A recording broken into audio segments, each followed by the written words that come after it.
Utah.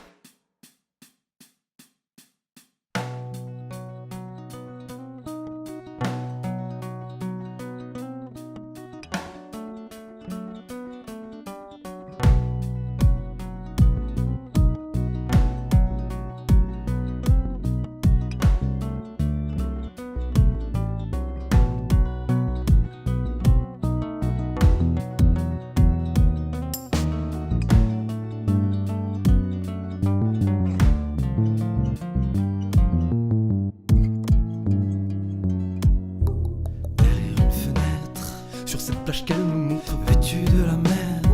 En pleine journée, il y a du monde et la plupart de ce que les gens racontent ne sont que des jets de sable qui retombent sur le sol et disparaissent.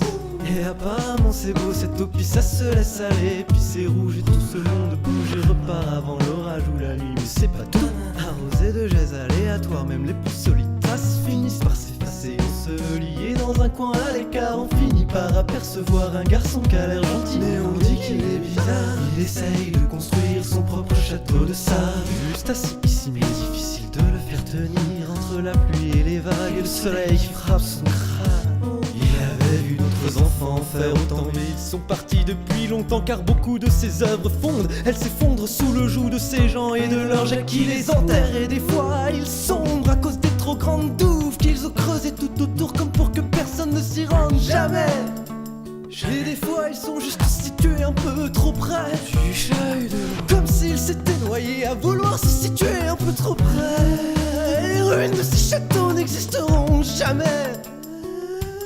Mais parfois dans ces hameaux vides vivent des trésors. La légende raconte même que les palais de sable sont capables, s'ils montent assez haut dans le ciel, de se changer en verre grâce au soleil brillant si fort. Et le garçon y croit très fort. Tous les jours il l'agrandit à sa mesure et le surveille à l'infini, mais ne s'y abrite même pas la nuit. Non, ça n'est pas solide, aussi joli que ça puisse être.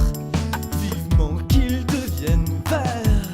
Ainsi vivant tout ce qui lui servit de vie, l'enfant fabriqua son formidable fardeau des années durant. Un devoir sans fin, lorsqu'un jour enfin, un jour sans vent, avant de devenir fou, il fut réveillé par un éclat éblouissant, une lumière jamais vue auparavant. Son pâté s'était changé en un pâle château de verre blanc. Le soleil n'avait pas fait semblant, il avait été gentil aujourd'hui, et l'enfant le savait, il commence à le connaître. Et le voilà désormais admiré par tous, parce qu'il est en verre et qu'il est magnifique. Plus personne ne lui jette du sable aux yeux de tous ces gens. Il n'est plus le garçon bizarre, mais l'homme au miracle.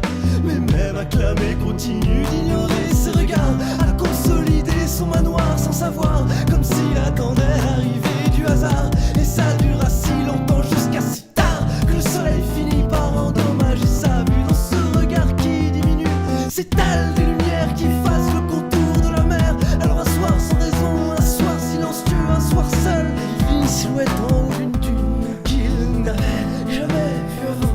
Il la vit rester là, comme lui. Au début il n'y faisait pas attention, mais il la vit rester des jours et des jours sur cette dune. Elle avait l'air de ne pas quitter son château des yeux. Et les jours qui passaient paraissaient paresseux. Depuis ce certain soir plus personne ne venait. Alors un jour un peu avant la nuit, et un peu ennuyé, il finit par s'approcher. Elle était trop jolie, elle portait un long manteau et un immense chapeau sous lequel il discernait de grandes cernes joliment dessinées. Sa tête se baissa et sans bruit, et lui enleva, sachant le soleil gentil. À cette heure-ci, il put voir son visage et lui prit la main. Il l'emmena dans sa forteresse brillante. En plein silence, ils montèrent tout en haut, arrivés sur ce toit plat devant ce soleil, en faisant comme un petit bisou avant de faire. Sur cette jolie plage, il la serra si fort dans ses bras, lui la tête vers son château, elle la tête vers toute cette eau, comme pour lui montrer comme si tout ça n'était là que pour ce spectacle. Alors pourquoi lui ne regarde-t-il que son château? Il suffirait de danser. Mais la silhouette ne bouge pas. Elle sait à quel point il déteste cette plage et ce soleil qui fait semblant de s'en aller et qui revient tout le temps. Et ce ciel qui a fait ses yeux blancs, sa seule fenêtre, son château de verre. Alors, elle le serra si fort que cette chaleur qui l'étouffait commençait à s'en aller. Il comprit. Il lui dit: tu sais, la vie n'a pas toujours été très gentille avec moi. Mais bien sûr, aujourd'hui, absente à l'appel, elle a honte, elle a fui. Ayant peur de l'appel, elle n'est jamais là quand t'es là.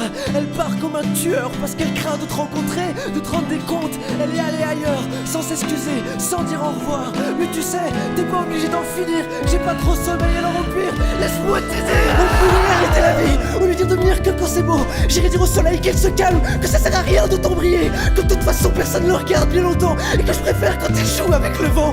J'apprendrai au vent à éviter les choses fragiles. Je dirai au temps, non, laisse-les tranquille, le temps qu'il se cache. Et ces jours où tu seras triste quand même, si tu veux je viendrai avec toi, et je t'empêcherai juste de venir prendre les enfants, les mamies et les chiens.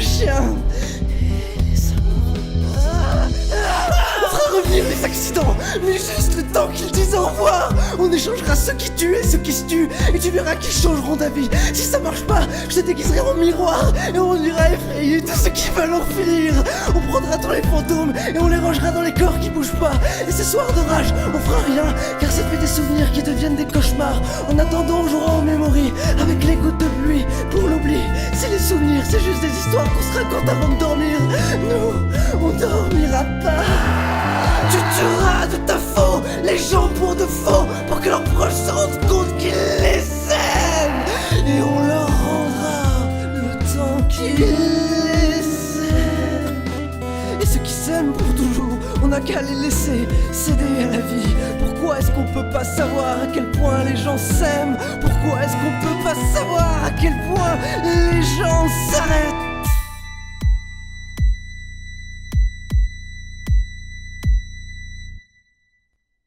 Hé, où on va?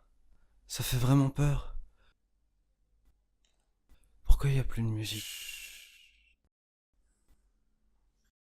Et la silhouette pleura un peu fort, et ses larmes ne coulent pas, elles baignent dans ses cernes et les creusent encore.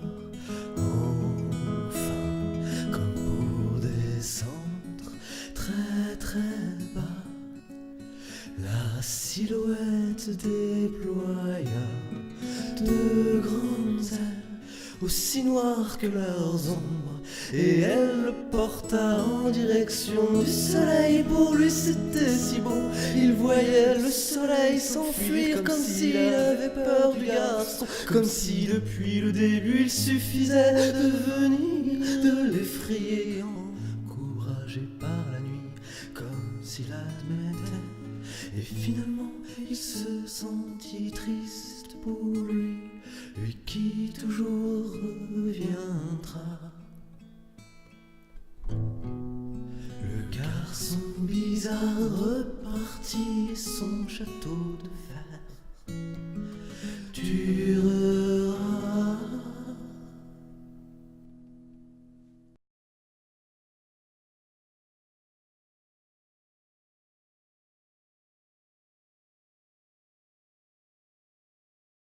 Uta.